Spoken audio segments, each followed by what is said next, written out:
Япон улс Осакад 2019 оны 4 сар. Парт 2 дээр гарсан үйл явдлаас 8 сарын дараа Осака хотын нэгэн урлангийн газар нэх үзлийн маск өмссөн нөхөр энэ урлангийн эзэн зураач бүсгүйг гар хөлнөөс нь тросоор уйдсан. Занал хилээд байж бахва зураач бүсгүй амийг нь өршөөхийг уйлангуйж хүссэн зураг ав. Намайг л амьд үлдээчихэлтэй. Гэсэн боловч үзлийн алуурчин хоёр нүртэй чам шиг амьтанд гим нүглийг чинь мэдрүүлэх ёстой гэж муухай нэн бүсгийн хамаг мөчийг нь таслан зэрлэгээр хөнөөж эрхэж байгаагаар voice over-ийн маань 3 дугаар бүлэг эхэлж байна. Маргааш өглөө нэгэн бүсгийн эдний үзэсгэлэнгээс зураг худалдаа авахар ирэх үедээ зураач бүсгүйг мөчлөөд толгойг нь дээр нь тавьснаа. Диважингийн цэцэг гэд нэрлэлсэн байхыг хараад тэр дөрөө шоконд орж цагдаа дутдаг. 8 сарын өмнө болсон дэлбэрэлтэнд өртсөн Конжу маань хэдийн амьд гарсан ч баруун хөлөндөө хүн чархтаж хамгийн чухал чадвар болох сонсголын чадвараа бараг алдах шахжээ. Гэхдээ л манай бүсгийн өдөр бүр нөхөн сэргийг хэмжилгээнд идэвхтэй явсны хүчинд сонсгол нь харьцангуй дээрдэж баруун хөлн ч сайн эдгэж байлаа.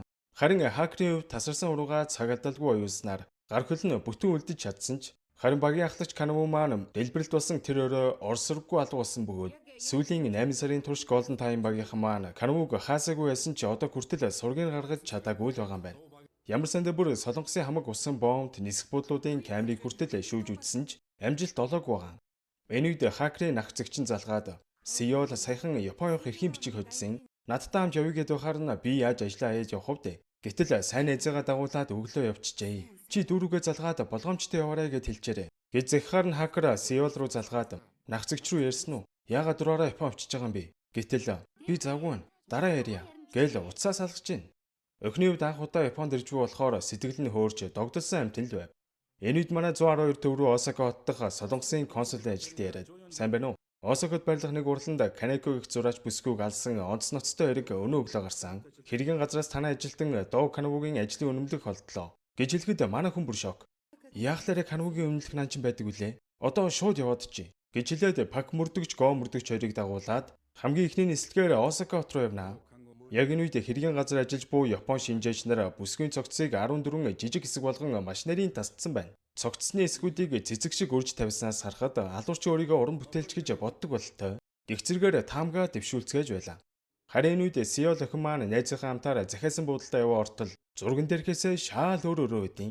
Хаачд Сеул маань Японоор хөөрхөн ярьцдаг болохоор буудлын эзэнд хандаж энэ буудал чинь зурганаасаа шаал өөр. Хүнээс 300 мянгаыг авчаад ийм өрөөнд оруулаад тахтай яадیں۔ Энэ төр гисэн боловч буудлын эзэн залуу ер нь яавалч яачаар эвгүй нөхөр байсан болохоор манай хоёр охин маань үг дөгүүл буудлаас гарнаа. Одоо яах вэ аюулаа? Мөнгө муутайгаа. Дээр нь хамаг хямдхан буудлууд нь дүүрсэн байдаг. Яах вэ гэж бодож байгаад буудал захиалгын аппликейшн харж яваад хоногийн 100 мянган вон үнэтэй хотын төвдөгөө юмдаа орхон аятайхан гест хаус олж хараад нэлээ олзуурхаж эзэн рүү няртал манай дүүргийн буудал дээр хүрээдэр тосоод авъя. Энтергээд их л уриалгах хүлээж авч шүү. Манай өч бүр хоноглох газартаа болоод бөөн баяр.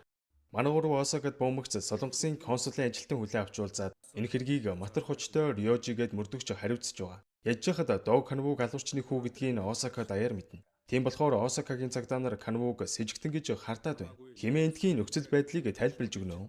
Энэ үед Японы цагдаагаас залгаж Доо Канавуг болсон тухай хэлэхэд манай хэд бүр гайхан тэр дөрөө Канавугийн байгаа амьдлэгт яваад ортол мань хүн шоконд орсноос болсон уу яасан бүүмэд. Босч ирснээр тэнд байсан Япон цагдаа нарыг барьж аваад сүрдүүлж эхлэх үед гаднаас Японы цагдаа нар орж ирж удалгүй мань гуравч орж ирлээ. За ингээд Канаву арай тайвширж энэ хэд хиламаараа уучраад хоорд болж байна. Канаву маань Японы илийг хууль бусаар даван орж ирсэн тул цагаачлалын үеийн дагуу ял өрүүлнэ. Абас өглөө гарсан хүн амны хэргийн гол сэжигтэн. Энэ нөхрийн авч нь Мацумото гэвэстэй. Тэр бол Японуудыг цочроосон ноцтой хэрэг шүү гэж Риожи хэлэхэд Конжу Канавуг өмөрж нотлох баримтгүй байж манай хүнийг баривчлаа. Одоохон гавийг нь суллахгүй бол Японы цагдаагийн газар гомдол гаргана. Энэ төр гисний хүчинд Канавуг суллуулж чаднаа. Канаву чи чинь 8 сар хайчваа. Японд байсан юм. Тэгээ биднэрт хэлчихгүй яасан бэ? Чамайг хаасайгүй хайлаа штэ гэж пак мөрдөгч санаа зовны хэлэхэд Канаву нээх хүйтэн зан гаргаж намайг хайгадах гэж гуугаа юу. Бид тэр алуурчныг барих гэж л анх хамтарсан. Ажил маань дууссан. Та наргүй би алуурчныг ганцаараа барьж чадхал байсан. Энтергээд ухаар нь Конжу бөхөмдөж ийм хариуцлагагүй хүнтэй хамтарч ажиллаж байсан нь миний л тэнийхэн байна л да. Бүгдээрээ Солонгос руу буццгаая. Энд ирэх хэрэггүй байж гэж хэлээд уурлаад гарч одноо. Энэ үед консулын ажилтан руу Сеул залгаснаа. Байна уу? Би Солонгос хүн байна. Намайг нэг Япон хүн алах гээд байна. Гэд маш их сандарсан байдалтай ярих үед Конжу Сеултай ярьж юу болоод байгааг асуухад Мориногийн буудалд байна. Төрсөн охиноо алдсан юм шиг байна. Хурдлаарай. Гэж хэлэхэд Конжу 112 лугаа залгаад охины талаар судал гэж хэлэхдээ зэрэгцэн хакер сонирн болж дарга Наад чинь манай үеэлдүү байна. Өглөөхөн Япон явсан юм. Гэж хэлэхэд Конжу танаа үеэлэх манад ажилд юм байна. Яг одоо Морино буудалд байгаа гэсэн үү? Солонгосын цагдаа нар очиж байна. Юу болсныг тайлбарлаа да. Гэж хэлэхэд охин юу болсон талаар ярьж эхэлнэ. Сеул маань найзтайгаа эднийд яваад очиход Сузуки гэх энэ 40 орчим насны залуу маш уриалгахан хүлээн авч гэр орноо танилцуулаад удахгүй манай охин Мария та хоёрт хоол хийж өгнө. Хол замд яваад ядарсан биз дээ. Одоо амраад ус цасанд орох. Энтергээд манай хоёр ч цэвэрхэн аятайхан газар ирсэндээ бөөн баяр болж л дээ. Гэтэл эдний Wi-Fi нь орохгүй байсан бөгөөд манай охин ч юм бодолгүй усанд ороо байж идэл тэнд өлгцөн байсан багны нэг нүднээс гэрэл гараад байхаар нь очоо шалгаа үзтэл нууц камера суйрлуулсан байт юм да. За тэгэхээр мэдээж айгаад дээшээ гартал гэрийн эзний гэр бүлийн зураг нь зүгээр фотошоптсон зураг байхыг хараад бүрж ирхэж тэндээс гарах гээд найзаагаа айж байтал гэрийн эзэн найзыг нь аль хэдийн алдсан заазуурдаж байгааг хардаг. Сеул тэр чигтээ сандран гүгээд охиных нь өрөөнд ортол охин нь аль хэдийн үгцэн цогцос байсан байгаа юм да. За ингээд пак мөрдөгч го мөрдөгч хоёр Морино дэм буудлын руу орж харин Конжу маань гадаа хүлээн үлдлээ. Угаасаа тэгээд гадаад улсад байгаа учраас эх орондоо байдаг шиг чөлөөтэй ажиллах их боломжгүй учраас тэр юм байна л да. Манай хоёр мөрдөгч маань Морино буудлын бүх өрөөг самсан боловч Сеул охин байсангүй. Конжу Сеул руу ярин Морино дэм буудлыг үзлээ чамааг болсонгүй чи яг ямар худалдаа байгаа юм бэ гэж асуухад охин ч гайхаад явчихна. Гэтэл энэ үед нөгөө ёрийн халуурчин чинь Сеул охиныг олоод чирж гулдчихсаар аваад явлаа. Гэхдээ Конжу маань охины ард усны ямар нэгэн чимээ модон зүйл цохих чимээ гарахыг сонссон учраас энэ юу ээж болох вэ гэж бодож байтал Канву наад чинь Японы шиши одо шигээд усан тарим байна. Гаднаа усан таримтай хуучин байшин гэдэг нь тодорхой. Гээд маш том сэжүүрийг олж өгнө. Энтхийн өөр орчимд гаднаа усан таримтай 7 буудал байгааг Японы цагдаа нар хэлэхэд Канву та хоёр дээд талын 3 буудлыг би доод талын 4 буудлыг шалгая. Энтергээд яалтчгүй л мөрдөгчийн ур чадвараа гаргаж эхлэх ба. Сеул охиныг чирсээр угаад байшингийнхаа доод талын зойронд оруултал аль хэдийн үхээд удацсан 2-3 цогцсоогоогаас харахад энэ нөхөр солиотой цоврал алуурчин бололтой. Манай охин аймгууж намайг явуулчихал да гэж гуйсан боловч энэ нөхөр улам солиорж ийм хөрхөө охинтой олчлоо. Ээж нь чамайг хараад баярлан да. Аав нь одоо охиныхоо дуртай олыг хийж өгнө. Энтергээд балаа юм яриад эхэлтийн. Энэ үед манай хэд тентхийн буудлуудыг ээлж дараалан үтсэн ч сэжигтэй юм алгаа. Энэ үед нөгөө Рёжи чинь гаднаас орж ирснэ. Япон цагдаа нар руугаа уурлан Солонгосын цагдаа нарт яах гэж туслаад байгаа. Солонгосчууд энэ хавийн буудлыг нэгжээд байна гэсэн гомдол ирсэн. Энтэр гэх үед пак мөрдөгч бохимдан арай дэнтэж байгаа юм шүү. Хүний аим дээсэн дөрөөндөр байна. Гэхэд Рёжи ганц дуудлага аваад өвнөх худлынч мэдхгүй байж манай улсын нутаг дэвсгэр дээр арай дураараа ажиллаад байгаа юм шүү. Та нар манай хууль дүрмийг дагах ёстой. Химээ урилахад манай хэдэд хэлэх үг байсангүй. Гэхдээ Канву маань юу гэж дугаан өнгөрөх вэ? Ганц дуудлага эргэтэл мөрдөгч нараа өвнөх худлыг нь мэдчихдэг юм. Чам шиг мөрдөгч байх ч гэж дээ. Муу тэнэг амтан. Энтергээд бас нэлээд хорон өгтэй юм аа. Энэ үед 112 дээр байгаа Эдманч бас зүгээр суусангүй. Тухайн орчмыг судалж байгаад 2013 онд Морино нэртэй 2 дэм буудал байсан ч нэг нь нэрээ өөрчилж Шиши Одоши гэдэг нэртэй болсныг олж мэдэх ба. Энэ тухайн манай эдэд хэлэхэд тэр дөрөө энэ дэм буудлын орхон ирэхэд нэрэл гадаанаа усны тэрэмтэй бас модоор хүрээлэгдсэн аллах хийхэд маш тохиромжтой байрлал байлаа. Гэтэл нөгөө Рёжи чинь замын хаа зогссноо. Алдан бичиг байхгүй бол та нарыг явуулахгүй. Зөвшөөрөлгүй халдсан гэж үзэн шүү. Энтергээд байхаар нь Конжу алдан бичгнээс болж хүний амь өргөдвөл хариуцлага өөрөө хүлээж чадах юм уу гэж хэлээд дэм буудлын дотгошоо орно.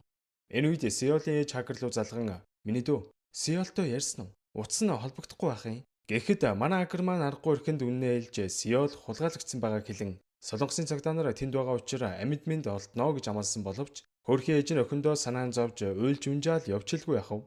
За ингээд манай хэд Шиши Одоши дэм буудлын дээр очин хаалгын цогхоход хогийн алуурчин хаалгаа тайлж шүү. Бид Солонгосын консулаас явж байна. Эмэгтэй хүн улгаалагдсан зэрэгээр шалгалт хийх хэрэгтэй байна. Гэхэд хөөх ямар муухай хэрэг гарав вэ? Гэхдээ өнөөдөр манайхаа зочингүй л байна л да. Энтергээд байхаар нь Канву тэгвэл ороо шалгачих гэж хэлээд яваал орлоо. Яж жахад яасан ч том буудлавд. Манай хэд өрөө олгоныг нэгжин хайж овоол цаг алднаа. Гэтэл коридорт нь байсан гэр бүлийн зэргийг харахад яг л охины хэлсэн зураг шиг байсан тул энэ нөхөр халуурчин муу юм байна гэдэгт итгэлтэй болж охинд байгаа бол гол нь хаана очив гэж ярилцаж байтал гаднаас Рёжи орж ирснэ. Хөөш солонгосчуудаа мөрдөгч болж тоглож дуусж гэнэ үү? Энтергээд үгээр идэстэй. Манай хэд хаасаагүй байсан боловч олдохгүй байна гэж го мөрдөгчийг хэлэхэд Канву уурлан юуны чинь хаасаагүй хайлаа гэж энэ байшинд байгаа. Чам шиг юмнууд өөрийгөө мөрдөгч гэд байхтай яах вэ? Энтергээд манайд хоорондоо муудалцаад эхэлнэ. За ингээд охиныг олж чадалгүй байшингаас гарсны дараа Рёжи Канвуг доромжилж уураа барьж чаддгүй асуудалтай юм шиг байна. Имээ сайн ууж байгаарай да. Удахгүй баримтлах зөвшөөрөлтөө эргээд уулзъя гэж хэлээд явсны дараа Канву го мөрдөгчөө сая жоохон хатууд болчлаа. Буудлын эзнийг барьцаалдуулах гэж тэгж хэлсэн юм аа гэж төлөвлөгөөгөө хэлэх ба. Охин энэ буудалд байгаа. Тэр нөхөр алгаа идэг тусдаа өрөө байх шиг байна. Гэвч ярилцаж байх үеэр хакер маань буудлын эзний талаарх мэдээллийг олж чадна. Сузуки Кеничигээд энэ нөхөр сэтгцийн асуудалтай юм уудаг юм байна. 2013 онд эхнэр охин хоёр нь өнгөрсний дараа даатгалын мөнгөөр нь дэм буудал худалдаа авч эхнэр нь амьд байхдаа нөхөр нь зодож нүдэд байна. Химэн цагдаад байнга дуудлага өгдөг байж л дээ. Сайхан дахих хам шимж гэдэг дэмир хөвчнөр өвдөн сарга руу эмнэлэг твцэн баримт олдно. Энэ үе зоринд Сеулаас гадна бас нэг бүсгүй амьд байгаа юм байна л да. Бас л энэ адгийн амьтанд баригдаад үхтлээ зодуулчаад хэсэг ухаангүй байсан юм байна. Манай хоёр хоорондоо ярилцаад яаж орох вэ? Гэд байж байхдаа Сеул карманда байсан утсаа гаргаад Кунжу руу залгана. Игчээ, туслаарай. Намайг зөөрөнд оруулчлаа. Байшингийн доод давхрын зөөр. Гэд яриад байж байтал алуурчин гаднаас орж ирснээр видео камер тавьснаа. Манай охиныг алж байгаа бичлэгээ хийх гээд байгаа юм да баг. Тэгснээ мань нөхөр охины утсыг олчноо. Юу вэ? Цагдаа руу ярьсан юм уу? Тэгвэл чамааг өвтгөж аалъя л да. Энтерхийг сонссон манай эд жаран байшин руу гүн орлоо. Алуурчин Сеулыг яг алах гэж байхад нь нөгөө Япон охин урдуур нь ороод тархи руугаа нам зөвхөлж орхиход нөгөө алуурчин чинь солиорж та хоёр ийм дотн болчоо юу? Энтергээд солиорж байх үед Конжу охиныг шатны дагуу чирж буулгаж байсныг сонссон учраас орох халга нь энд байх ёстой доо. Гээд бодож явах үеэр халга онгоон Конвуг маань чирээл аваад орчлоо. Японы цагдаа нар зөндөө хагаад олоогүй юм да. Чи ямар овоо хүүхэн бэ? Гэж байх үед Конву шатны оролцоо завсар гарсан байхыг хараад зөрлөө явж орон мань алуурчныг өшөглөөл унгаалаа. Гэтэл энэ хогийн амтан тэржигтэй араа ялгаар гараад зугтах үед Конву юу гэж зүгээр явуулах вэ? Араас нь гараалгүй. Ямар тааж Сеул охин маань эсэм энд даврагдах ба сая зөвхүүлсэн бүсгүйч мөн амьд байлаа. Конву маань мань нөхрийн араас гүсээр угаад барьж аваад мус солиотын авшмын чи бичлэг хийх гэж байсан уу? Бодуулаа нууц сайтан дээр тавьдаг үстэй. Тэр вебсайтыг чард байгаа номш хаана вэ? Надад хэлээт. Гэхэд чамд хэлсэн чи барьж чадахгүй. Энтергээд инээгээд байсан нь Конвугийн бүр хамаг уурыг хүргээл ажиллаа. Муу новш. Инээ нэгнэ. Гиснэ мань нөхрийн хоолойг боож байгаад хурц үзүүртэй чулуугаар хөлийг нь авах юмгүй болтол нь нэцэлж эхлэхэд мань алуурчин түүнээс айгаал явчихна. Сериал алуурчныг айлгачдаг овоо гаршуун Конву.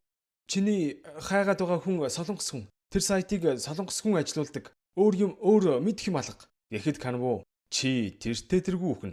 Гиснэ аманд нь чулуу игээд яг тархийг нь зохих гэж байхад ашгүй пак мөрдөгч түүнийг зогсоолоо. Конву бүр ухаанаа алдсан бие барьж чадахгүй байгааг харсан Кунжууч санаа нь зовоол явчихна. За ингээд Кунжу тэр хоёр тусдаа уулзан яг юу болоод байгаа? Чи хэнийг хагаад байгаа? Надад үнэнээ л. Гэхэд Бэкчисүү нийтийн байранд гал тавьдаг өдөр нэг хар машин өрөөс ажиллаж байсан. Бэкчисүү сар болгон Осака руу модон харьцагтай эд эрхтнүүд явуулдаг байсан юм билээ. Түүнийг нь Осакагийн нэг барны залуус хүлээж авдаг байсныг олж мэдээд залуусын нэгийн дарамтлаа асуухад ард нь хар цуглуулга нэртэй бүлгэн байгааг хэлсэн. Хүн алж байгаа бичлэг хүний эдэрхтэн цуврал алуурчны дурсгалын эзүүл гэх мэт хамгийн адгийн зүйлс тавьдаг дуудлага худалдааны вебсайт. Нийлүүлэгч, худалдаа авагч, уул мөрийг арилгадаг хүмүүс гэж үе. Солонгос цагдаа нарын эдэрхтэн хамгийн өндөр үнээр зарагдсан. Гэхэд энэ бүхнийг сонссон Кунжу бүр шок. Тэр дөрөө комиссар руугаа ярьж энэ талаар мэдээлэл өгөх ба манай Осака дахь солонгосын консулын газар байж байтал гаднаас Рюжи орж ирснэ. Конву чиний гэрийг шалгаж яваад аллагт ашигласан зэвсгий чинь болсон. Гээд цустай тороосны хэсэг харуулах ба. Зураач бүсгүйг алсан хүн бол чи. Алив үнэнээ л. Энтергээд байхаар нь Конву миний амьдардаг хотод бодон гахаа ихтэй. Би амралтын өдөр болгон л бодон агнадаг байсан. Итгэхгүй бол манай хотынхноос асуугаад үз. Бүгд хэлнэ. Тэглээч наад цус чинь бодон гахааны цус. Шинжилж үзчихэд олон юм яриач малаа. Гэхэд Рюжигийн уур хурж чи миний хотод ирчээд хэнийг дормжлоод байна? Гээд барилцаад авах үед энэ тороосон дээр байсан цус нь гахааны цус мөн болгон тогтоогдсон тухай туслах нь хэлснээр Конвуд хэрэг тулгах боломжгүй болж манай эдч солонгос руугаа буцснаа. Энэ үед киноны ихэнд алуулсан зураач бүсгүй аа болох боловсролын сайд Рюжитэй уулзсан. Миний охиныг алсан алуурчин солонгос руу явуулчихж байгаа юм. Муу арчаагүй амтэн гэх зэргээр Рюжиг загинж байгаа л харагдана. За энэ үед парт 2-ын мань гол дүр масктай алуурчин Бэкчисүү шоронд явж байгаа хэсэг харагдах ба Конву Японд амьдарч байгаад солонгост ирсэн талаар харуулын үзэж байгаа мэдээнээс олж сонсноо. Таад гайхчиж магад зураач бүсгүйг алсан газар яагаад Конвугийн үнэлэх байсан бэ гэхээр зураач бүсгийн зургуудыг тэр хар цуглуулга бүлэгмийнхэн хууль бус вебсайт дээр ашиглаад байсан учраас Конвутай холбогдож уулзахаараа тохирж л дээ. Даанч Конву уулзах гээд ирэх үед зураач бүсгүйг аль хэдийн алаад мөчлөөд хайцсан байсан бөгөөд үүнийг харсан Конвугийн маань өвчрөн хөдлөн би энэ муудаж явах үедээ карманда байсан үнэмлэхээ унгаацсан байлээ л дээ. Ингээл хэрэгт гүтгүүлээд игсэн байгаа. За ингээд маргааш нь Конву Понсан хотын цагдаагийн газар очоод хар цуглуулга хэмээх энэ бүлэгмийн талаар 8 сарын турш цуглуулсан мэдээлэлээ хуваалцсанаа. Энэ бүлэгмийн худалдаа авагчид дунд өндөр албан тушаалтай биелэгч хүмүүс их байх магадлалтай. Солонгосыг үзий яддаг хүмүүс нь солонгос цагдаагийн эд эрхтнийг өндөр үнээр авсан байгаа. Вебсайтын эзнийг шуун гэдэг бөгөөд хохирогчтой уцаар тасалж алдгаараа гарсан нэгэн яг хідэн насны ямар хүн гэдгийг нь одоогоор олж тогтоогоогүй байгаа. Хар цуглуулгын гишүүд бүлэгтэй үнж гэдгээ батлан шивээс илгдэг. Урвсан нэгнээ хөнөөдөг. Хэрэг хийх бүртээ зүсээ ургадаг тул яг ямар шуун гэдгийг нь мэдэж чадаагүй. Гэх зэргээр мэдээлэл өгөхөд дарга нар нь энэ хэргийг даруйхан шийдэх хэрэгтэй. Гэхдээ манай удирдлагууд Канав мөрдөгчийг энэ хэрэг дээр оруулахгүй. Японы хэлээр хууль бусаар гарсан асуудал чинь дарга нарын чихэнд хүрч чамааг үзэхгүй байгаа. Гэхэд Канав энэ хэрэг дээр намайг оруулахгүй гэвэл наахонсоо ахлахын нэрээр намайг оруулчих. Тэр алуурчныг би өөрийнхөө гараар барьмаар байна. Гэхэд цагдаагийн дарга зөвшөөрж Golden Time багийн ажлын хажуугаар энэ хэрэгээ мөрдөөрөө гээл гаргалаа. 112 төвийн залуус маань Канав гэрсэнд баяр хүргэж бялуу бараагаар артал Канав ийм хийж явахаар дуудлагаал сайн авцгаа. Гэж хэлэхэд дуудлагын төвийн цагдаа нарын маань урам мэдээж хугаралгүй яах вэ? Пак мөрдөгч. За яах вэ? Угаасаа та нар Канавыг мэдэн штэ. Цаанаа цайлган штэ гэж хэлээл аргаллаа. Энэ үед шоронд байгаа бэгчсүүдээр туслах нэрж уулзаад манай хоёр гишүүнийг алчиж бодвол бид нар баригдсан болохоор нэг нэгээр нь цэвэрлж байгаа болтой. Тэр шуун гэж итгээд удахгүй таныг ч хороож магад. Гэж хэлэхэд масктай алуурчин маань дотроо ямар нэгэн зүйлийг их л нухацтай бодож эхэлнэ. Удалгүй Конжу конвойр Жисүүтэй ирж уулзаад танай гишүүд эхнээсээ халуусан байна. Гол юма шууд асууя. Хар цуглуулга сүлжээг ажилуулдаг шуун гэж тэр залуу одоо Солонгост байгаа юу? Хаана байгаа? Аливчи мэдгээ илээдэх. Гэхэд Жисүү, Канав чи одоо хүртэл сайн цагдаа болж жүжиглэх гээд хэрэггүй штэ. Чи хүн алмаар л байгаа үстэй. Өөрийгөө чөлөөл.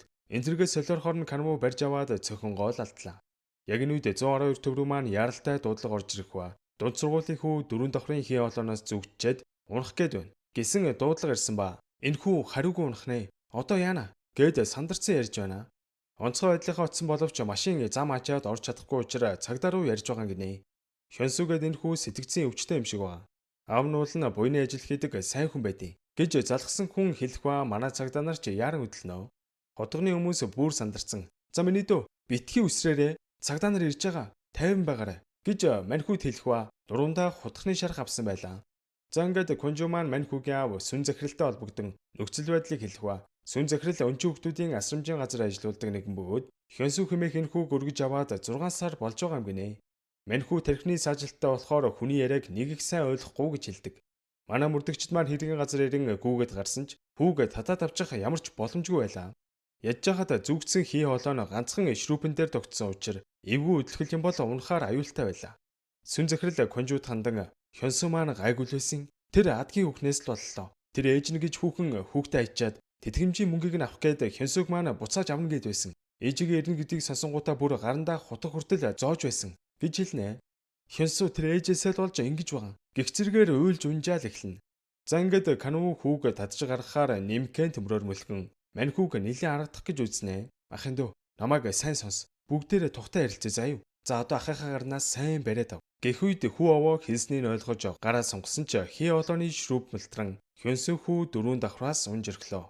За энэ хүрээд Voice Over-ийн маань 3 дугаар бүлгийн part 1 өндөрлж байна. Бичлэг маань таалагдсан бол манайхаа лайк сабаа дарахаа мартваа. Удахгүй part 2-ороо иргэн уулзцгаая guys.